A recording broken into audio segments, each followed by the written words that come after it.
রাজনৈতিক অনিশ্চয়তা বাংলাদেশের জিডিপি প্রবৃদ্ধিকে দুর্বল করেছে, পাশাপাশি অভ্যন্তরীণ পণ্য ও সেবার চাহিদা কমিয়েছে। এছাড়া কঠোর রাজস্ব ও মুদ্রানীতির প্রভাবও অর্থনীতিতে পড়েছে। বৃহস্পতিবার প্রকাশিত এশীয় উন্নয়ন ব্যাংকের বার্ষিক প্রতিবেদন 2025-এ এমন সব তথ্য উঠে এসেছে। এর আগে 10 এপ্রিল এডিবির এশিয়ান ডেভেলপমেন্ট আউটলুক এপ্রিল সংস্করণে উঠে এসেছিল চলতি অর্থবছর জিডিপি প্রবৃদ্ধি 4% হতে পারে।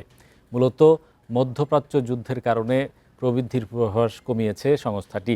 বার্ষিক প্রতিবেদনে ব্যাংক খাত সম্পর্কে সংস্থাটি বলেছে, বাংলাদেশের আর্থিক ব্যবস্থায় ব্যাংক খাত প্রধান হলেও দীর্ঘদিনের দুর্বল শাসন ব্যবস্থা, অপর্যাপ্ত তদারকি এবং মূলধনের ঘাটতি দক্ষ ও অন্তর্ভুক্তিমূলক সেবা দিতে বাধা হয়ে দাঁড়িয়েছে।